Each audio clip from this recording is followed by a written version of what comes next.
Hi, everybody. Welcome to the post-lunch data mining session. Andreas had a transformation.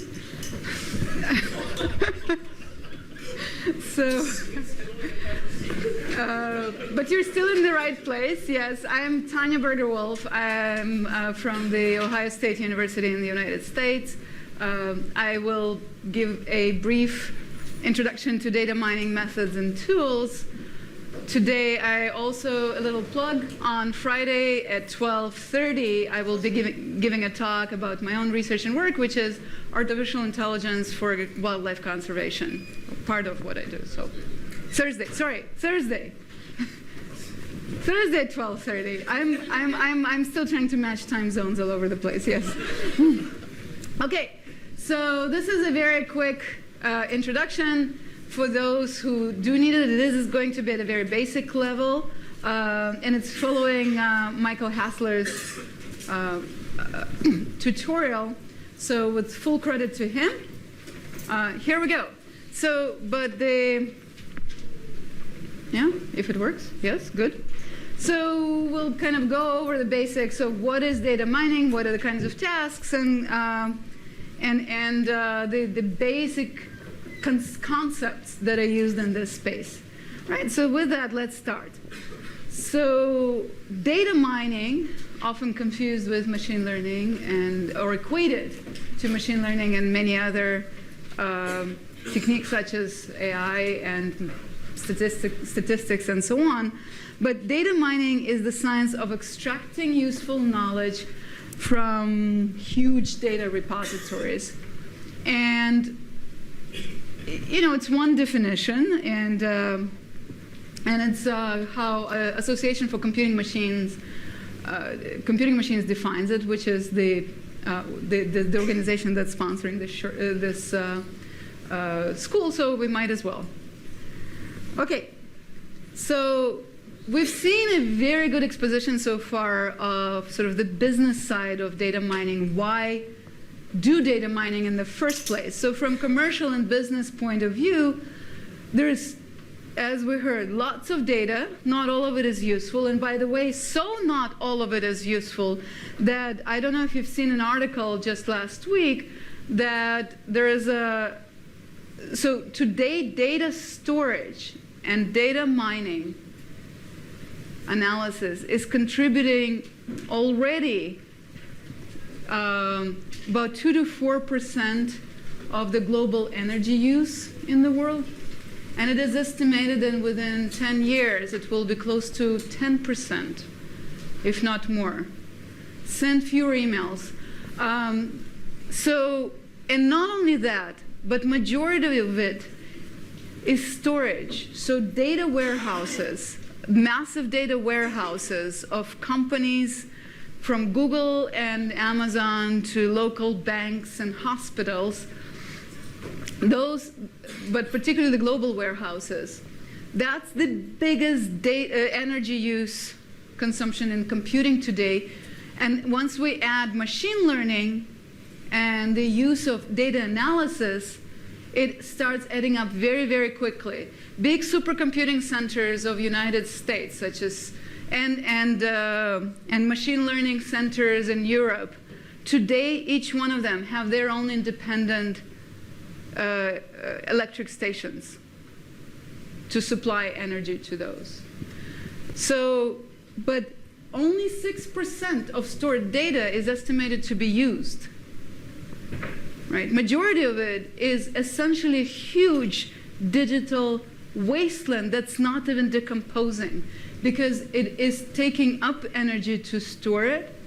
And anytime you're searching through your email to what is it that who was that mentioned something 3 years ago, that data has to be warmed up, brought in from passive to active storage. Like, not only that, but you need to do computation to figure out what is it around it that needs to be brought in, do that analysis, run the search, and then deliver this to you. So all of it requires energy. So data mining, data storage, data analysis, machine learning are increasingly contributing to global warming. So that's something to keep in mind when we're talking about huge data storage massive amounts of data. In fact, not only it's not just storing it arbitrarily is not necessarily a great idea, but it's also because you can't find what you need and you can't analyze it and you kind of garbage in, garbage out, but also you're contributing. We collectively are starting to contribute in a significant way to the climate change. Okay, so but we still have tons of, so businesses do have tons of data, and computers are becoming more cheaper and more powerful and more energy consuming. And so from their point of view, competition, if you can do good business analytics with all the caveats that Andreas described in the previous couple of hours, then maybe you can do better business, make more money at the expense of whatever. But why would science care about data mining, right? Is there any room for data mining and data analytics in science? Of course it is. So from scientific point of view, data, collected and stored at enormous speeds. To put things into perspective, the Hadron Collider, right? The high energy Hadron Collider, collects more data per minute than the entirety of data being posted on all social media per week. That's the rate. So today still, that's at least kind of the scales of what I heard. High throughput sequencing in biology generates terabytes of data in seconds. We just ran an event in Kenya, which I'll be telling you about on Thursday, which uses photographs to count animals. This is, not at the scale of high throughput sequences or hadron colliders, but low-level population biology events, 6 terabytes of data. So these things are starting. So science, even what used to be kind of low-level data science, today data-intensive science, today is producing more data, and by far more data than all the banks and social media and so on. So definitely, and it is increasing. So and so not only data mining helps scientists to identify patterns and relationships and classify and segment data and formulate hypotheses, but it allows scientists to ask new questions. So to kind of put this from a slightly different point of view, maybe, that, science has always been data science, right? All science has been data-based. Even going back to Poincaré's Science and Method, which is the kind of the little treatise that described what we today call the scientific method. So there is a little book which I highly recommend. It's a really, actually very good read. But one of my favorite parts there, as he describes that the scientific method consists in observation and experiment. Well, duh, right? If the scientist had an infinity of time at his disposal, it would be sufficient to say to him, look and look carefully. But since he has no time to look at everything, and above all, to look carefully, and since it is better not to look at all than to look carelessly, something that we've tried to tell everybody over and over again, right? He's forced to make a selection. The first question then is to know how to make this selection. To me, this is a perfect description of data mining, right? And essentially data analytics as we understand today. So what to me computational approaches allow in science, and particularly data-driven computational approaches, is to essentially allow scientists to look at more data, at more things, more carefully. Right? Because in this traditional scientific process, you go from question to answer. And the questions that scientists ask are the why and how questions. They're not the what and where questions, right? It's the why question. Why is the sky blue? Right? Why are animals doing what they're doing? Why is there life on Earth? Why is there biodiversity of Earth shrinking? Why is the water going downhill? Like all of these why questions. And they hope that the answer that comes out of the entirety of scientific process starts with because. Right? This is the explanatory models that scientists are kind of hoping to have. And but in the process, of course, the traditional scientific process goes from that question of why is the sky blue to the available data. You know, you can observe only certain aspects. You're observing that the sky is blue, but only during the day through your eyes, not any other aided, for example. Because if you do, then you don't see a blue sky. And under certain conditions, when it's not cloudy, when it's not raining, right, and so on and so forth. So, and you can collect data on the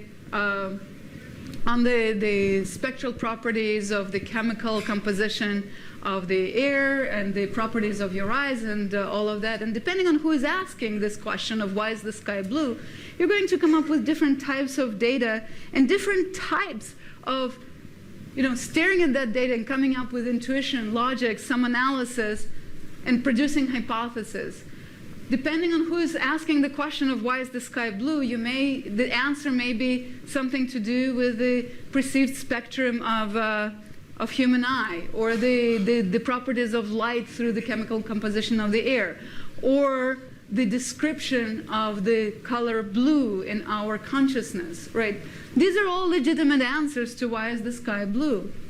But you come up with a hypothesis, and you do experimental analysis because good hypotheses are predictive, and then you go through the cycle again and come up with a plausible hypothesis, plausible explanation, which is supported so far by the data and the experimental analysis that you have. So where does computation come into it, and more broadly, sort of data-driven approaches? So obviously, data, right? So we have more data of different kinds in this scientific process, which can be, you know, genomic sensors, GPS, photo, video, crowdsourced data, and integration of existing data sets, and all the new techniques from, as I said, the Hadron Colliders, and all the new scientific tools that we have, from microscope to telescopes. And of course, just to mention here, integrating that, there is nothing different in terms of thinking about the process of getting data ready to be analyzed in the scientific context. It's maybe even more challenging than in business context, because in business, people typically take some care about some aspects of data. In science, well, there are different challenges, but it is that process that was described this morning is just as important and challenging and lengthy and arduous in scientific context. And then you go through this process of patterns and finding patterns and structure and models and optimization, which is data mining, machine learning analysis of the data that you hopefully prepared well. And the outcome of that in the science context is hopefully a statistically testable, parsimonious, you know, bigger scale set of patterns that generate a testable hypothesis. So it's not the answer because, it's the relationships. Because, and the fact that we find very, very strong relationships, just in the cartoon you saw earlier today, yeah, by the end of 3 years, the best of your PhD, the best relationship you found is that you have more slides. You know, quite often these relationships that data mining approaches are finding in data are spurious. And then sometimes it is easy to recognize them. Yes, there is light when the sun comes up. Great, statistically very strong relationship. But is it meaningful? But quite, in that case, we kind of realize, oh yeah, I mean, great, we can move on. But in many other cases, we can't even recognize that it is a spurious relationship, right? That it is a relationship that is a result of the version of the hard drive on which you stored your data, not the actual relationships within the meaningful in the domain of the science, right? Well, okay, and then you go through the visualization and model testing, and sort of the cycle continues, and at the end, hopefully, there is the answer that starts with because.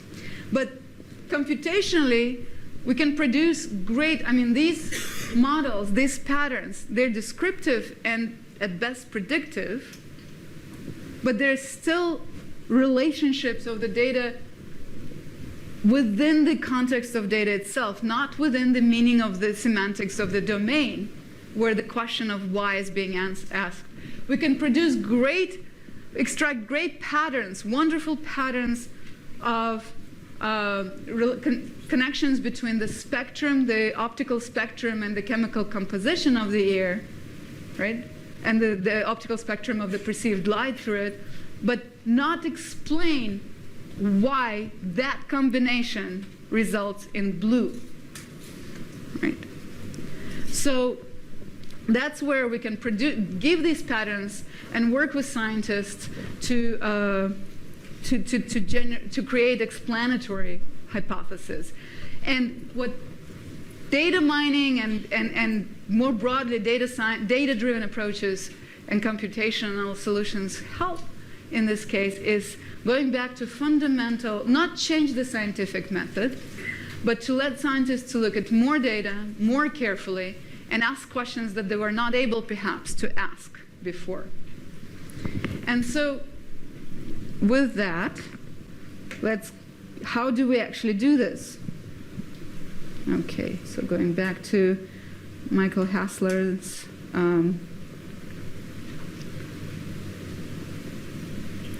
okay. Right. So you saw today this process of knowledge discovery in databases. That's Fayed's, that's, to be fair, that's a paper by Fayed, Smith, and Petelsky. Actually, Fayed, Petelsky, and Smith.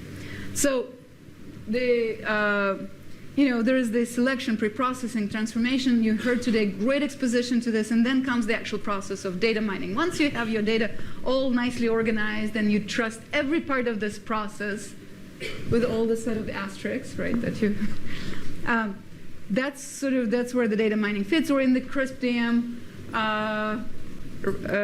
model, there is the modeling part of the process. That's where the data mining comes in. Just as in the scientific process, you go through all the data collection, assembly, preparation, staring at it, getting some intuition, and then you go to the modeling and pattern extraction.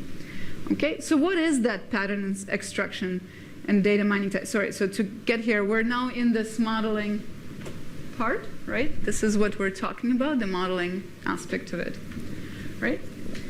So, as I said, in the context of computational data analysis, we have descriptive and predictive tasks. Well, a lot of it is also exploratory, but and so descriptive methods. The goal, ideally, is to find human interpretable patterns that describe data, right? The things that are correlations, the frequent associations, literally the patterns, find the patterns that exist in data, and in some form that humans can actually hopefully interpret, although quite often not. Predictive models use some features of variables, right, to predict an unknown of future value based on other variables. And so it's not predictive in the sense of quite predicting the future. It's predicting the unknown parts of data. when time is one of the variables, we call it predicting the future. But scientists would disagree about that definition. And, all right.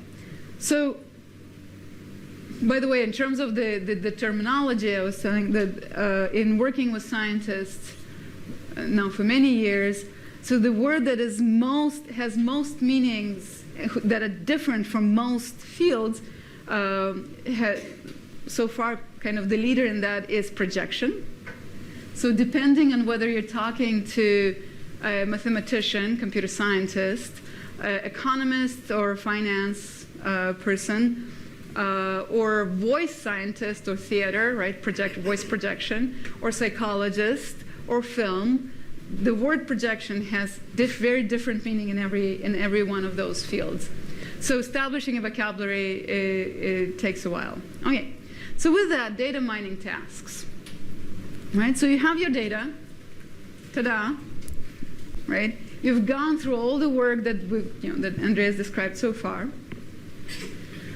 Now you can do several things with it, and each one comes with a set of assumptions of what is it that you have in your data.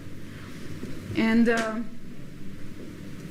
so cluster analysis is probably one of the most frequently used exploratory techniques or also unsupervised approaches for data, right? So clustering is grouping points so that, ideally, data points in one cluster are more similar to one another than data points in separate clusters are less similar to one another.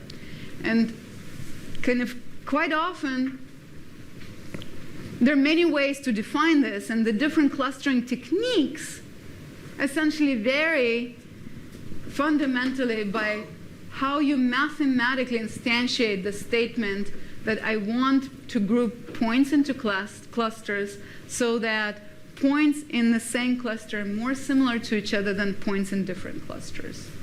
Right? That's where the laundry list of methods and optimization criteria comes in. Right. So the ideal grouping here is not known. So this is an exploratory technique. It's one of those anathema to traditional computer science approaches, because you actually don't know how accurate your method is performing. You don't have ground truth. It is initially an exploratory technique. You're defining the measure of the goodness of your result by not by some external ground truth, but just by the relative distance and separation of the points within and across clusters. So which means that by looking, let's say, at the central section of this, I don't know whether this is one cluster or not, right? But looking at the entire, and in fact, clustering would change very much if I'm just doing clustering within this section, or whether I'm adding all the sections of this auditorium, right? Because then this may become three clusters that are separated by the aisles. So there is the only goodness of my clustering result is by the quality of these measures that are a result of my clustering, not with respect to some outside fundamental ground truth. And so it is, because the ideal grouping is not known, it's not given to the algorithm, and quite often not known at all, it is in the class of unsupervised learning. So we start with data and we do not test it against some ground truth. We don't measure performance against some ground truth. We measure performance in terms of the properties of the result itself. Okay? So again, this is a beautiful, beautiful clustering outcome. We have very tightly clustered points that are well separated. But of course, this is not, in real data, you very, very rarely see this. And in fact, there is a whole line of research that shows that, and it starts with, you may have heard the no free lunch theorem, that essentially says that consistent clustering is impossible, and consistent, well separated, and so on. That unless you have this great separation and obvious clustering in data in the first place, every result will give you different answers, and even the same algorithm, based on slight variation and noise in the data, can give you completely different answers in clustering. So clustering as a technique is only exploratory. It is not the answer. In fact, if it is the answer, you didn't need it in the first place. You could have just been looking at your data and seen those clusters easily in the first place, because that means if you consistently getting the same clustering in your data, the data are well separated. Right? So it is very much an exploratory technique. It's not the answer, almost ever. So it's a good kind of starting point for a lot of other approaches. So here's a couple of examples of where clustering can be used, sometimes not very well. So let's say clustering of market segmentation, right?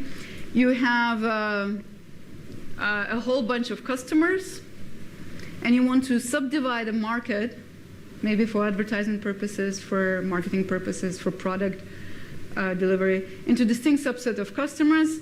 And you will use a different marketing mix for each segment, whether it's political campaigns or your supermarket marketing approach, right? And so the approach is you collect different attributes for customers based on their maybe geographic and lifestyle-related information and their demographics, and there are lots of privacy constraints in different countries about what you can and cannot collect. And then and also what you do as a product provider, you also have access to what they're actually buying, right? So maybe observed buying patterns, and this may be in streaming service, and you observe what shows they're actually watching, or in the supermarket what items they're actually in their basket when they're checking out at the checkout. And so you're finding clusters of similar customers. And by similar here is really defined very loosely, right? Because depending on what you're interested in and what clustering approaches you're using, you can have different aspects of it, and it gives you different hypotheses in terms of sort of what may be similarity among similar groups among your customers, and what may be a mix of different strategies. Whether it's one clustering may put something that looks like new parents, single young students, new parents in one cluster, single young students in another, and maybe families, established families in the third one, and elderly couples in another cluster. So that may be separation, and then you'll see it, and you're like, oh, that's what it did. Interesting, right? And another one will be, grouping people completely differently, maybe just by income or by their zip code. So this is, the clustering algorithm will produce whatever it is, and it is hopefully providing some information, exploratory information, to the marketing analyst to say, oh, okay, maybe. But quite often, not much. You can cluster documents. For example, you find groups of documents that are similar to each other, and by similar again, depending on how you define the distance between your documents, you're going to get very different clustering results, different clusters representing different concepts. So you maybe identify frequently occurring terms in each document, and you define similarity measured based on term co-occurrence, use it to cluster. That's one way, right? And then you can be used to organize documents or to create recommendations. You can, another completely different similarity measure maybe by the number of times a document has been used by a particular user or set of users, or based on the knowledge graphs, right, and the semantic distance in the knowledge graph, and so on and so forth. And each time you will get a different clustering result, right? So fundamentally, it's an exploratory method. The other times that clustering approaches are quite often used is to reduce the size of data for predictive methods. So it's quite often the first step in using a predictive approach, a predictive set of methods. So you start with then your data set, and there you have a set of information, and where essentially you're trying to in this case, clustering is literally used as a compression approach, right? So you're compressing on whatever information you have for your data points, right, to reduce the number. Quite often, that's where the information criteria are used, to reduce the number of labels you need to describe your data set.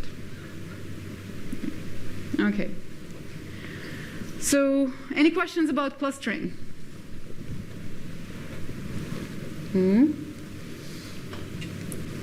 Great. Then moving on. Another very common class of approaches of data mining is association rule discovery. Okay. So given a set of transactions, so it's a very, very old approach. In fact, the apocryphal story, the anecdote is that that's kind of the first data mining algorithm started with this. And so given a set of transactions, each contains a number of items in them. So the first set of transactions allegedly came from a shopping basket, a set of items in the shopping basket at the checkout. Okay. So given a set of transactions, each contains a number of items. You want to produce the dependency rule of the form that the left-hand side, if the left-hand side, then the right-hand side, right? Or left-hand side with right-hand side, that indicate that if the set of items on the left-hand side are in a transaction, then you're also likely to have the set of items on the right-hand side, right? So for example, if going to this sort of the origin of the shopping basket, maybe customer one had bread, Coke, and milk, the second one beer and bread, the third one beer, Coke, diaper, milk, the fourth one beer, bread, diaper, milk, the fifth one Coke, diaper, milk. So you find the sort of frequent connections that if you have milk in the basket, you're also very likely to have Coke in the basket, right? Or if you have diaper and milk, then you're likely to have beer. Notice the reverse is not true. If you have beer, you're not guaranteed to have diaper and milk.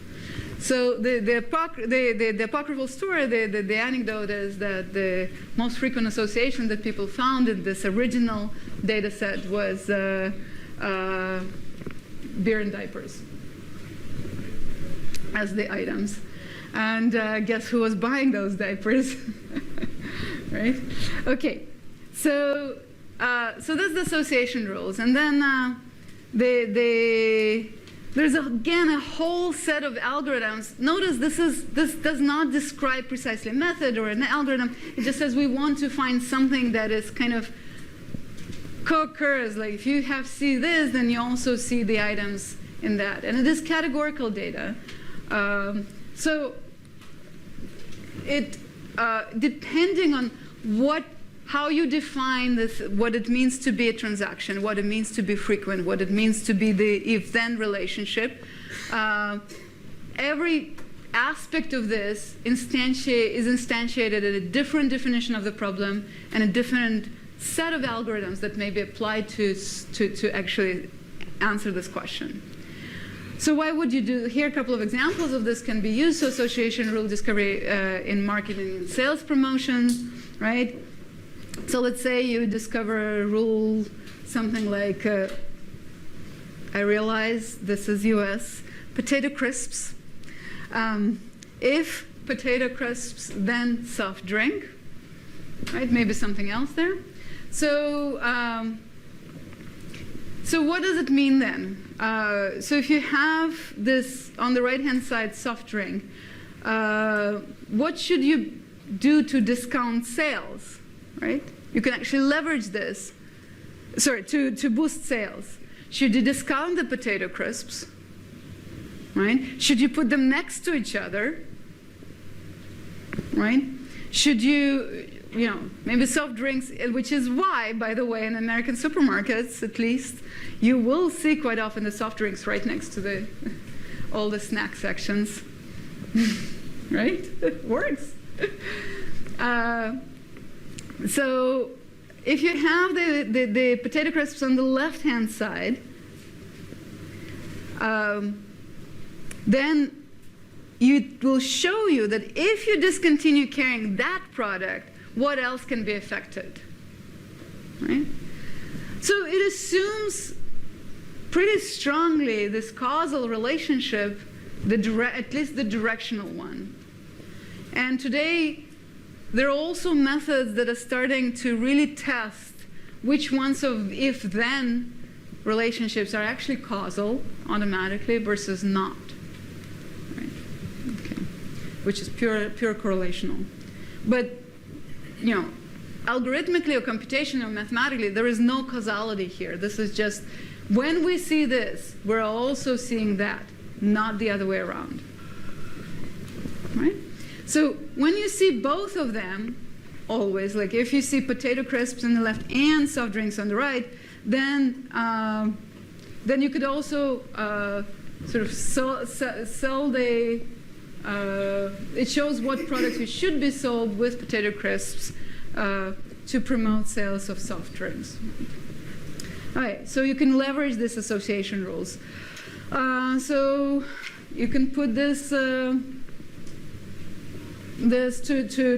kind of guide the customers through your supermarket. You identify items that are bought together by sufficiently many customers. If you want to do that, then you process the point of sale to find these dependencies. So instead of just the products, you find where the products. So you're trying to find associations not between the products, but the locations of the products. And so you place the items close to each other for convenience, or far from each other to expose the customers to the maximum number of products in the store. So if you know that A and B are always bought together, right? Then you put A at the one entrance, at one corner of the supermarket, and B at the other one, because you know that customers have to buy those two, and they will traverse the entirety of the store in between, right? And so, yes, and you can put whatever you want on their path. Right. Okay. So you can use association rule discovery for inventory management. The goal here is to anticipate the nature of, let's say, repairs to keep the service vehicles equipped with the right parts. So you have the parts when you need the repairs to speed up the repair time. So the approach here is you process the data on tools and parts that are required in previous repairs. So your transaction now is a repair instance. And the items for that transaction are all the tools and parts that were required to accomplish that repair. And so you find the co-occurring patterns, right? Well, obviously wrench and bolt, or yeah, but no. But you can discover quite sophisticated connections, and so make sure that then you're well stocked for the right type of repairs. And obviously, these are just a few examples, but for people are starting to use very much these kinds of approaches in the scientific domain of even as basic as what kind of animals are occurring in a habitat, what kind of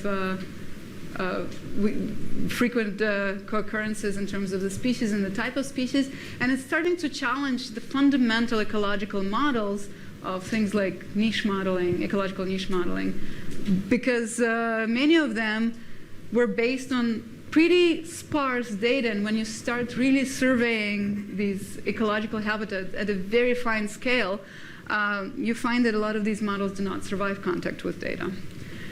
And it's leading to new questions that biologists are asking.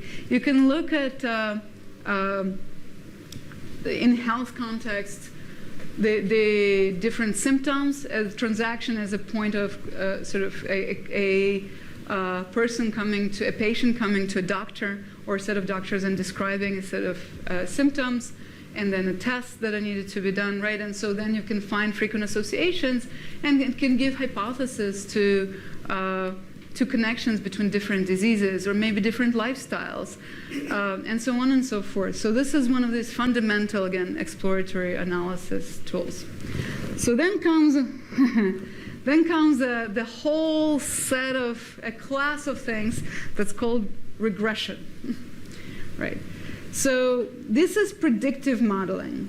So we've moved from exploratory and descriptive models that are describing what's in the data to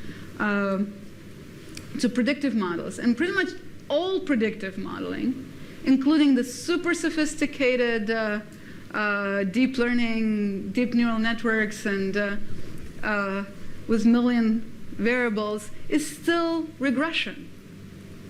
Right? It's nonlinear regression. So regression, you want to predict the value of a given, typically continuous valued variable based on the values of other variable, assuming the type of relationship that you have in the data. Because you're fitting a model, a class of model to your data. You a priori say, I want to look at a linear regression, and then the machine learning methods will find the best fit of any line within that data. If you're talking about deep convolutional neural networks, you're saying this is the type of model, as in this many matrix multiplications, that I want to fit. It's a complex nonlinear model, but you've described the type of model that you're looking for the best fit of in your data.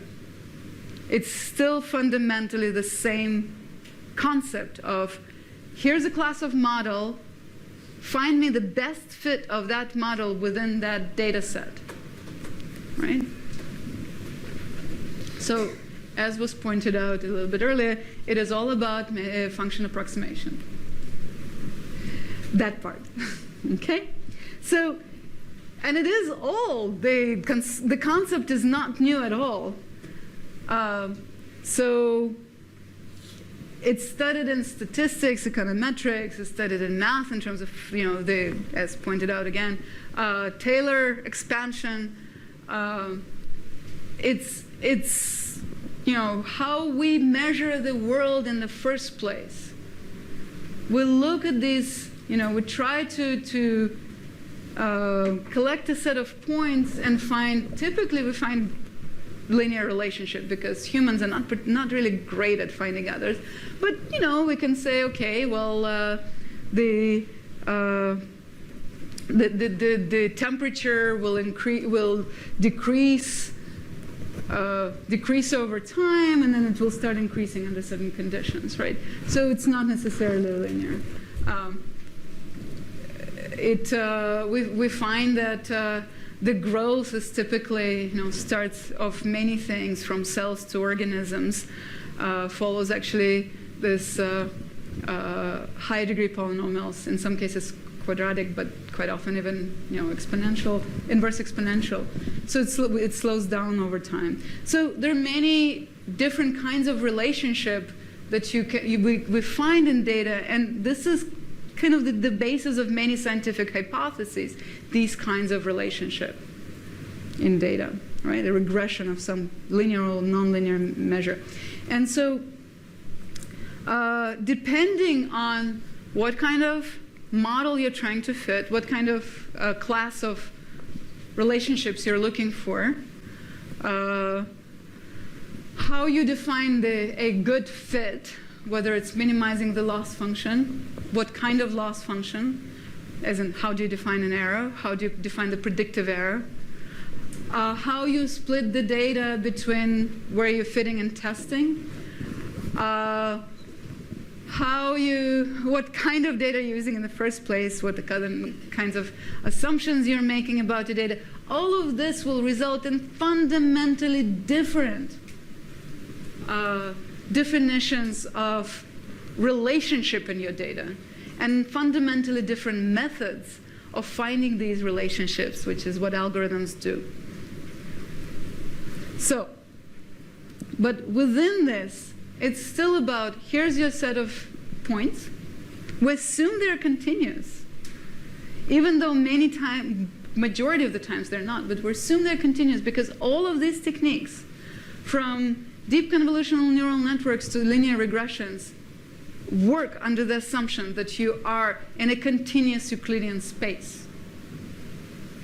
We violate these assumptions all the time, but math assumes that that's what the space we're operating. And so there are many, many applications, from predicting sales amount of new product based on advertising expenditure, or predicting wind velocity as a function of temperature, humidity, air, and pressure, or time series prediction of stock market indices. Many papers use that as a benchmark. If we were able to do it well, many people would be rich by now. None of the authors of those papers claiming 97% accuracy have made any money off of it, so, you know.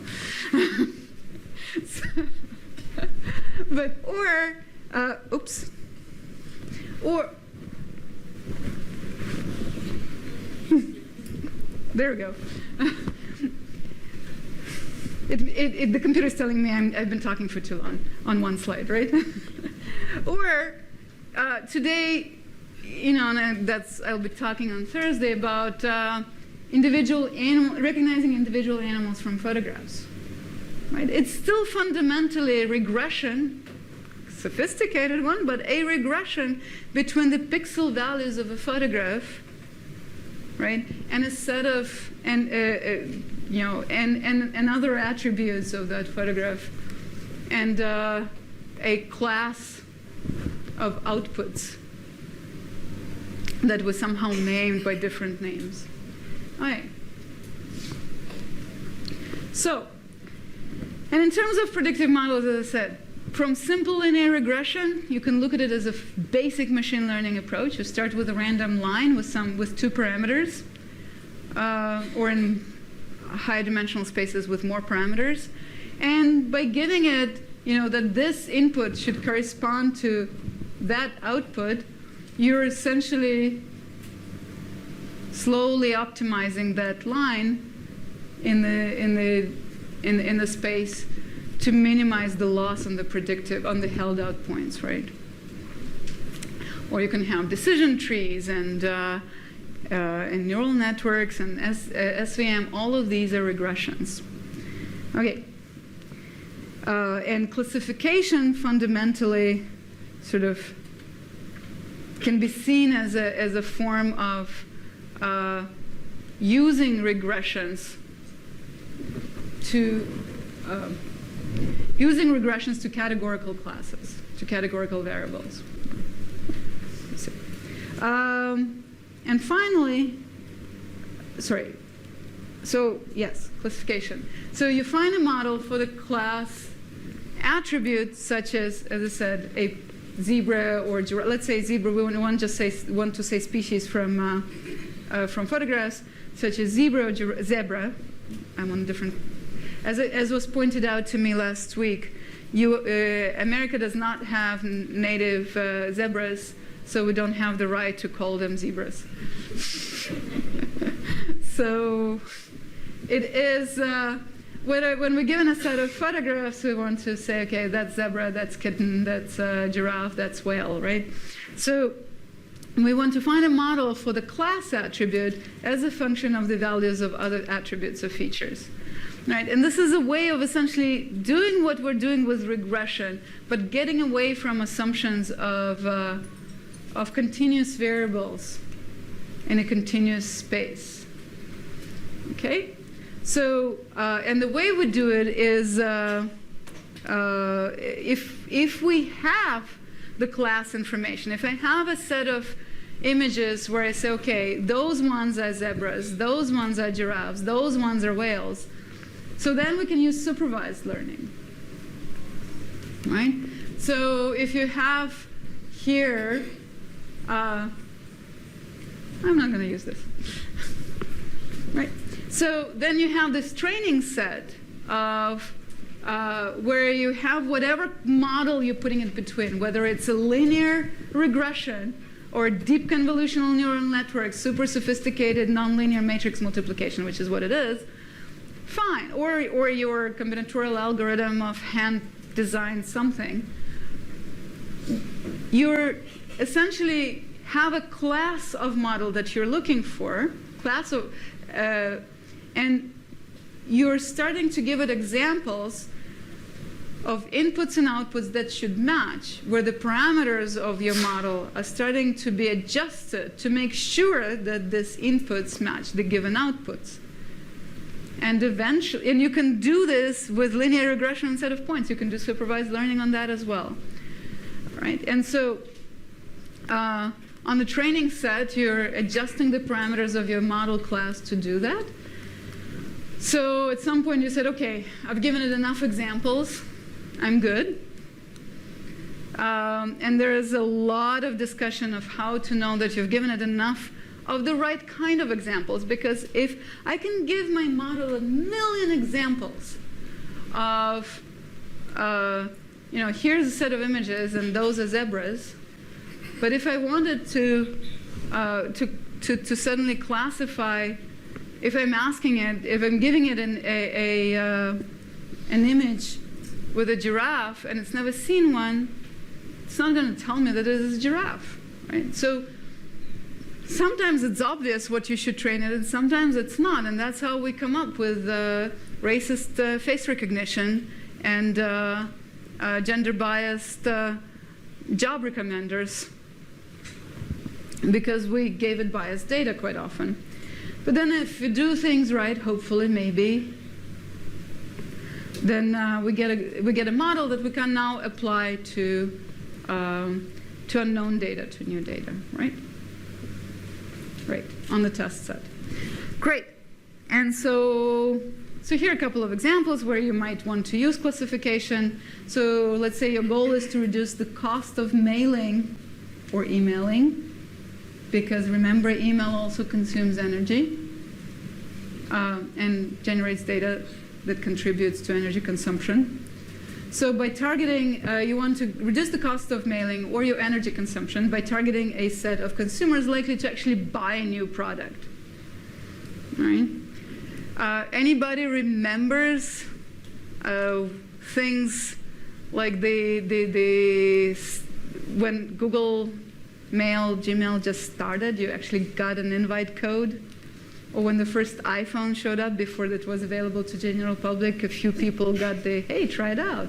There's this secret new thing that's about to become available to everybody. So, like, how do you do this in a way where people whom you're giving are actually not only likely to use it, to buy it, but influence maybe their friends and family? Right. So you use the data for a similar product, quite often, introduced before from a focus group or from something, or from some person whom you pay a lot of money to think, yes, this is the type of person that will buy this product. And so you have then also customer information, demographics, lifestyle, previous purchases, and so on. And you know which customers have decided to buy and which didn't for a previous product. And so now you can create a model of your customers and products, and this buy, not buy decision becomes your class attribute, right? So it's a supervised clustering, essentially. And And you learn a classifier, again, from simple clustering to sophisticated algebraic functions. And you apply this model to new customer to predict whether they will buy or not buy the product, or vote or not vote for your candidate. Right, so another time when customer classification is often used still is an example that you heard earlier today is churn prediction. Again, not arguing whether this is what you should do, or but if you want to predict whether a customer is likely to be lost to a competitor, then one of the approaches you can take is you can look at the detailed record of the transactions of your transactions with each of the past and present customers, and to find the attributes of those who actually have left and those who haven't, right? You're trying to separate between them. Because what quite often is done wrongly in this case, people only look at the customers that have left. So what's the problem? Well, you've lost to them, and the thing is, you might actually find that's where the relationship, there is sun when the light comes up. Sorry, where there's light when the sun comes up, come out, but we don't recognize them. Because you're only looking at the ones that left, and you're finding the types of relationship of, well, they were unhappy and they left. But the more sophisticated description of unhappy. But what separates the one who are about to leave, about to become unhappy, from those who have not? Right? What makes a difference? That's what you want. So you're not only looking at the ones who have left, you should be looking at the ones who have stayed. And so you can look at things such as frequency, recent complaints, demographic, availability of other products, and the price of other products that you're offering, similar products by other companies, by competitors. You should take all of these into consideration. And so then, you can label customers, well, I don't like the term loyal or disloyal, so stayed or left. And you find a model of the leaving, and you then rank each customer by likely to leave or not. Right? And so that's the churn probability. A very, very similar sort of, at the level of abstraction, identical, but not, in a different context. You can use exactly the same approach in terms of, and people do, for epileptic seizure prediction, for all kinds of other disease onset from earlier and from data which comes earlier and earlier on, right? So you want to predict some of these kinds of diseases. For epileptic seizures, you want to predict it, hours in advance, so you could actually do something about it. Just as with churn, if you're predicting churn from yesterday to today, there's not much you can do. If you're predicting an onset of epileptic seizure 5 seconds in advance, good for you, but probably the doctor could have seen it too. But if you can do it 3 minutes ahead of time, 5 minutes ahead of time, then it can actually do something. Right? So, okay, classification for sky survey, cataloging. This is so the goal here is to predict class, star or galaxy of the sky object, or today new planets. Right? Or this is literally what's going on.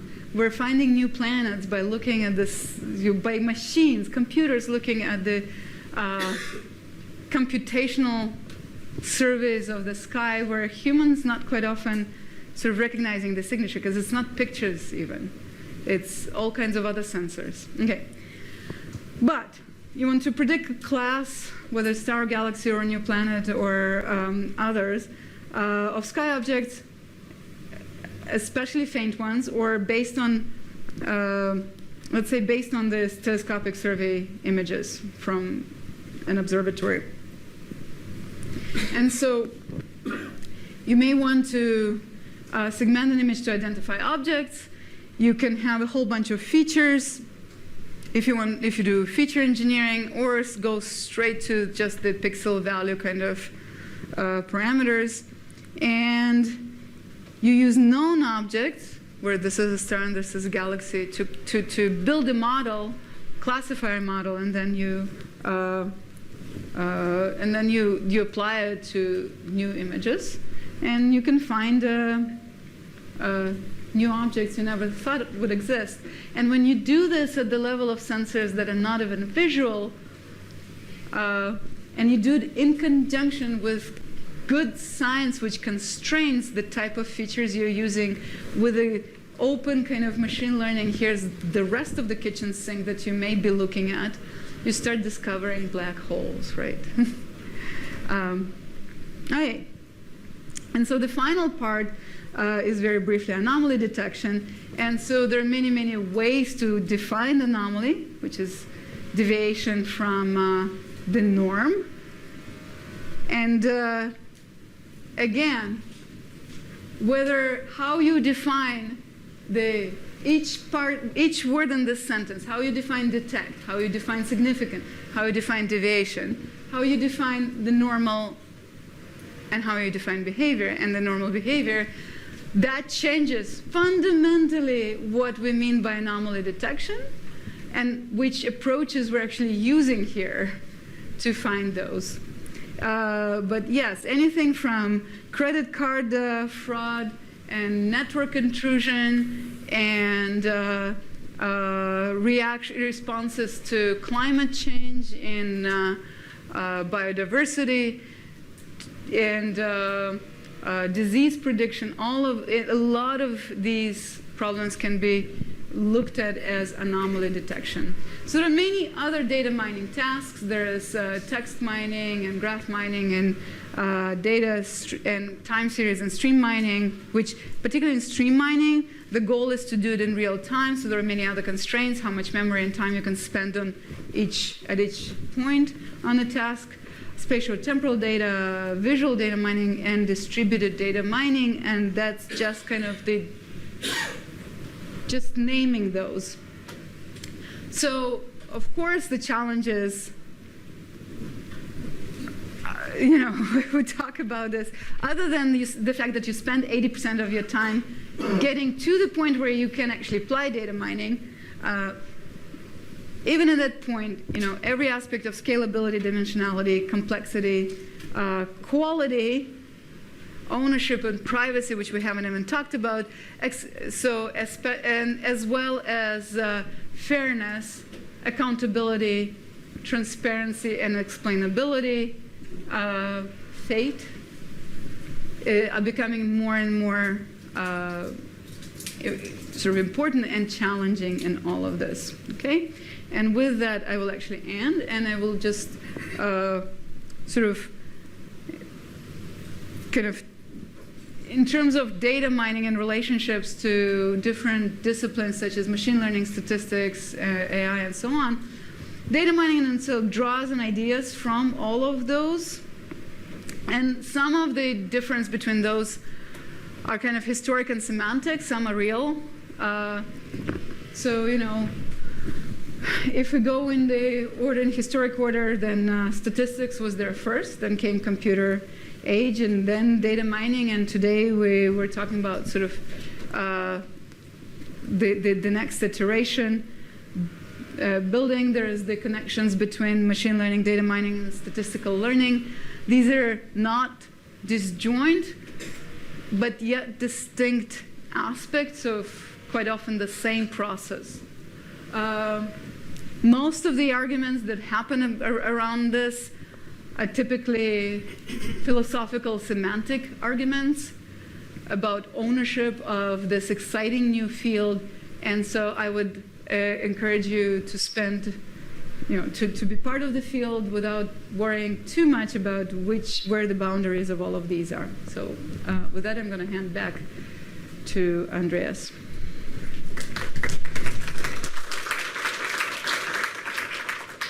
Okay. Yes. Yeah. So. Typical example of a quick question that requires a week to answer. Okay. Well, thank you, Tanya, for this question. As the director of a data science institute, I should be able to answer this. But in my view, I would say that every aspect of deriving every aspect of that's related to data, whether it's about data collection, asking questions that are possible with more data, and sort of everything that we described today would be part of data science, but also including the human and scientific parts, which we did not talk. How do you actually go from a data-generated hypothesis to a scientific model? How do we talk about privacy, ethics, decision-making, fairness, accountability, explainability? These are the things we're just starting to talk, but they are part of data science.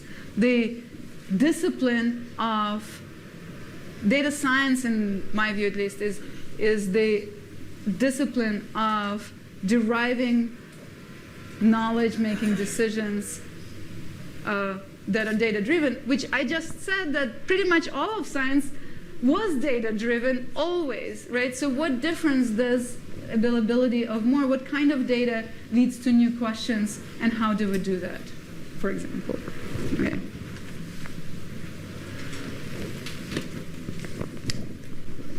And how do we, oh, you need the microphone. And how do we let scientists look at more things more carefully?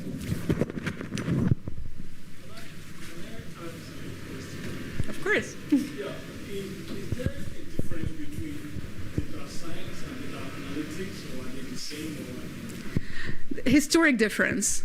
So data analytics is a term that is more commonly used in business context. Data science is a term that's used more broadly. Yeah. So can we say data analytics can be a subset of data science? A lot of business people would argue not. As a data scientist, I tend to be more inclusive. So I would say yes. But again, I prefer not to argue too much about semantics, although it can be fun, but figure out that whether, regardless of semantics, we can come up with new ways of doing things or answering questions or gaining new knowledge, regardless of where specific on which field that approach falls into.